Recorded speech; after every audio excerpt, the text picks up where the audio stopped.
ఆకాశవాణి ప్రాంతీయ వార్తలు చదువుతున్నది కేసుమ. ముఖ్యాంశాలు: భారతదేశం 2025 సంవత్సరంలో జాతీయ భద్రత నుండి క్రీడల వరకు వివిధ అంశాలలో బలమైన ముద్ర వేసిందని ప్రధానమంత్రి నరేంద్ర మోదీ పేర్కొన్నారు. ఆంధ్రప్రదేశ్ ముఖ్యమంత్రి నారా చంద్రబాబు నాయుడు అధ్యక్షతన రాష్ట్ర మంత్రివర్గం ఈరోజు సమావేశం కానుంది. దేశ సంస్కృతి సాంప్రదాయాలకు ప్రతీకగా అయోధ్య నిలిచిందని ఆంధ్రప్రదేశ్ ముఖ్యమంత్రి నారా చంద్రబాబు నాయుడు తెలిపారు. తెలంగాణ శాసనసభ శీతాకాల సమావేశాలు ఈ రోజు నుంచి ప్రారంభం కానున్నాయి. ప్రజలకు సురక్షితమైన తాగునీరు అందించడమే లక్ష్యంగా ప్రభుత్వం ప్రాధాన్యతనిస్తోందని కేంద్ర గ్రామీణాభివృద్ది శాఖ మంత్రి పెమ్మసాని చంద్రశేఖర్ పేర్కొన్నారు. వార్తల వివరాలు: భారతదేశం 2025 సంవత్సరంలో జాతీయ భద్రత నుండి క్రీడల వరకు ప్రపంచంలోని అతిపెద్ద వేదికలపై వివిధ అంశాలలో బలమైన ముద్ర వేసిందని ప్రధానమంత్రి నరేంద్ర మోదీ అన్నారు. మన్ కీ బాత్ 129వ సంచిక కార్యక్రమంలో నిన్న ఆయన మాట్లాడుతూ 2025 సంవత్సరంలో భారతదేశం సాధించిన విజయాలను గుర్తు చేసుకున్నారు. ప్రత్యేకించి ఆపరేషన్ సింధూర్ ప్రతి భారతీయునికి గర్వకారణంగా నిలిచిందని అన్నారు. భద్రత విషయంలో దేశం రాజీ పడబోదని ప్రధానమంత్రి స్పష్టం చేస్తూ, देश की सुरक्षा से लेकर खेल के मैदान तक, विज्ञान की प्रयोगशालाओं से लेकर दुनिया के बड़े मंचों तक भारत ने हर जगह अपनी मजबूत छाप छोड़ी. ऑपरेशन सिंदूर हर भारतीय के लिए गर्व का प्रतीक बन गया. आज का भारत अपनी सुरक्षा से कोई समझौता नहीं करता. ऑपरेशन सिंदूर के दौरान देश के कोने कोने से प्रेम और समर्पण की तस्वीरें सामने आई. ఆంధ్రప్రదేశ్ ముఖ్యమంత్రి నారా చంద్రబాబు నాయుడు అధ్యక్షతన రాష్ట్ర మంత్రివర్గం ఈరోజు సమావేశం కానుంది. అమరావతిలోని రాష్ట్ర సచివాలయంలో జరిగే ఈ సమావేశంలో ఉప ముఖ్యమంత్రి కె పవన్ కళ్యాణ్తో పాటు రాష్ట్ర మంత్రులు, ప్రభుత్వ ప్రధాన కార్యదర్శి కె విజయానంద్ హాజరు కానున్నారు. ఈ సందర్భంగా రాజధాని అమరావతి పనుల పురోగతి, భూ కేటాయింపులపై చర్చ జరగనుంది. అలాగే రెండో విడత ల్యాండ్ పూలింగ్ అంశంపై సమావేశంలో చర్చించే అవకాశముందని అధికారులు తెలిపారు. ఆంధ్రప్రదేశ్ పశ్చిమ గోదావరి జిల్లాలో కేంద్ర ఆర్థిక శాఖ మంత్రి నిర్మలా సీతారామన్ దత్తత గ్రామమైన పెదమైన వానిలంకలో ఆమె నిన్న పర్యటించారు. ఈ సందర్భంగా స్థానిక డిజిటల్ భవన్ను సందర్శించి అక్కడ ఏర్పాటు చేసిన డ్రోన్ సాంకేతిక పరిజ్ఞానం, కృత్రిమ మేధ ఏఐ నైపుణ్య శిక్షణ కేంద్రాన్ని ప్రారంభించారు. అనంతరం జరిగిన సభలో కేంద్ర మంత్రి మాట్లాడుతూ, డ్రోన్ అంటే ఏంటి, అది ఎలా దాన్ని తయారు చేయాలి, ఎలా ఉపయోగించాలి అన్నిటినీ కూడా నేర్పిస్తున్నారు. ఏఐ ద్వారా 3D ప్రింటర్ కావచ్చు, రోబోటిక్స్, 3 రకమైన ట్రైనింగ్. విదేశాల్లో ఉన్నటువంటి మార్కెట్ అన్నిటినీ కూడా మన ప్రోడక్ట్స్ సేల్ చేయడం, అమ్మడం ఎలాగా, దానికి ఆన్లైన్ ద్వారా ఏమేం చేయవచ్చు. సో 3 రకాల ట్రైనింగ్ ఇస్తున్నారు.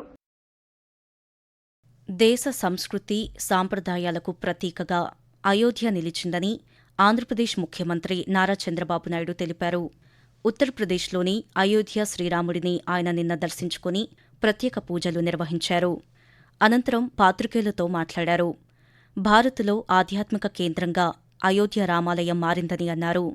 దేశంలోని ఇతర దేవాలయాలకు అయోధ్య రామాలయం మార్గదర్శకంగా నిలవాలని ఆకాంక్షించారు. అత్యుత్తమ పాలనకు రాముడి పాలనే కొలమానంగా తీసుకుంటారని చంద్రబాబు నాయుడు పేర్కొంటూ, We are all always measure Rama Rajya, best way of governance.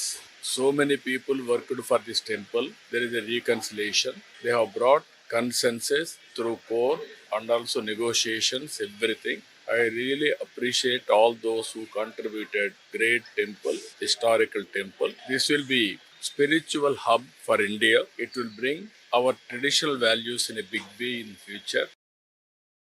Akashvani ప్రాంతీయ వార్తలు వింటున్నారు.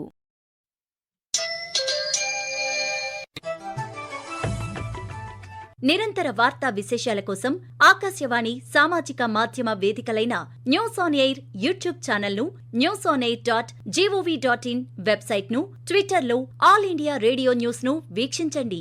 తెలుగు ప్రాంతీయ వార్తా విశేషాల కోసం ఆకాశవాణి న్యూస్ విజయవాడ మరియు ఆకాశవాణి న్యూస్ విశాఖపట్నం యూట్యూబ్ ఛానల్స్ను వీక్షించండి.